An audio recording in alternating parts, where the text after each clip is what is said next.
खबर चतरा से है, जहां वेंटिलेटर पर है चतरा की लाइफलाइन। जी हां, लाइफलाइन यानी एम्बुलेंस सर्विस। अब चतरा के मरीजों का कैसे होगा कल्याण। आपको बता दें, एजेंसी की लापरवाही से कबाड़ में तब्दील हो रहे हैं चतरा में चल रहे एम्बुलेंस। सिर्फ मामूली मेंटेनेंस के अभाव में समस्या बढ़ती जा रही है। अब सिविल सर्जन चतरा का कहना है कि 108 एम्बुलेंस संचालन की जिम्मेदारी दूसरी एजेंसी को सौंपने की वजह से ये प्रॉब्लम हो रही है। आपको बता दें, स्वास्थ्य विभाग में आपातकालीन स्वास्थ्य सेवाओं की रीढ़ माने जाने वाली सरकारी एम्बुलेंस सेवा 108 चतरा में खुद ही बीमार हो गई है। स्वास्थ्य विभाग के बेड़े में एकमात्र सरकारी एम्बुलेंस है जिसका टायर पंचर है और वो खड़ी हुई है। इससे चतरा के मरीजों को कठिनाइयों का सामना करना पड़ रहा है। अब खराब एम्बुलेंस के उम्मीद पर ही स्वास्थ्य विभाग भी चल रहा है। हालात इतने खराब हैं कि एम्बुलेंस खराब हुए 20 दिन से ज्यादा हो गए हैं, लेकिन उसे बनवाने की पहल अब तक शुरू नहीं हो पाई है। गौरतलब है कि चतरा के इटखोरी सामुदायिक स्वास्थ्य केंद्र में आपातकालीन सेवाएं खुद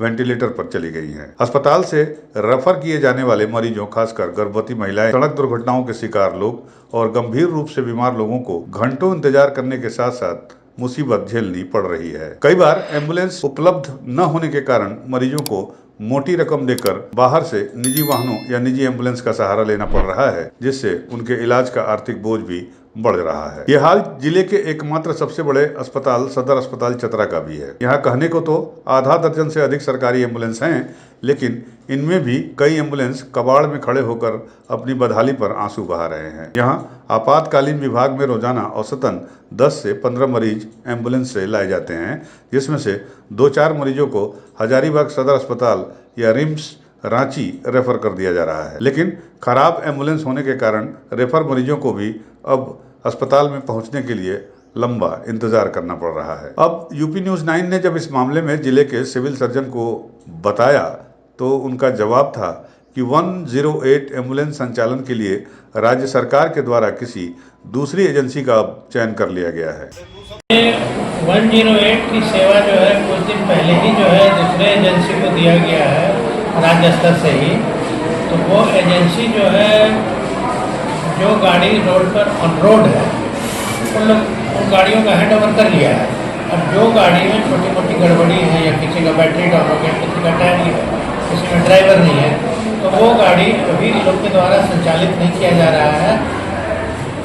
उम्मीद है कि 15 दिनों के अंदर जो है वो सब रिपेयर होकर के रोड पर आ जाएगा। यही वजह है कि 108 एम्बुलेंस खराब होकर खड़ी हैं। उन्होंने बताया कि अगले 10 से 15 दिनों में सारी चीजें दुरुस्त होने की संभावनाएं हैं। जितने भी एम्बुलेंस में तकनीकी खराबी के कारण खराब खड़े हुए हैं, पड़े हुए हैं, उन्हें जल्द ही दुरुस्त करते हुए मरीजों की सेवा में उपलब्ध करा दिया जाएगा। सबसे पहले आपको धन्यवाद करेंगे चैनल के माध्यम से।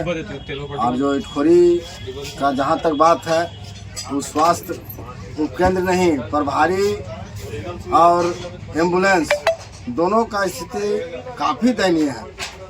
आज 15 दिनों से एम्बुलेंस जो है एक पंचर के चलते खड़ा है और मरीजों जो है से परेशान है।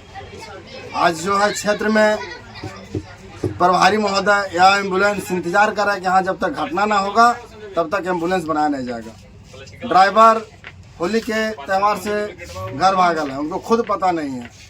सरकार के लाखों रुपया खर्च होती है एम्बुलेंस के पीछे, वोचर बनाया जाता है और यहाँ मरीज का जो ऐसे हाल बेहाल में है इटखोरी स्वास्थ्य केंद्र। ये प्रभारी महोदय किस पर ध्यान नहीं है। जहाँ तक कि बड़ा बाबू इसका वोचर बनाते हैं, महीना का क्या खर्च आता है वो जानकारी देने के लिए तैयार नहीं है। एम्बुलेंस में क्या प्रॉब्लम है, हम लोग को जहाँ तक समझ में एक टेक्निकल छोटा सा प्रॉब्लम पंचर है जो बहुत कम राशि में बनाया जा सकता है। प्रभारी महोदय इसको संज्ञान ले सकते थे, लेकिन ध्यान नहीं है। केवल रजिस्टर मेंटेन करना है, खाना पूर्ति करना है।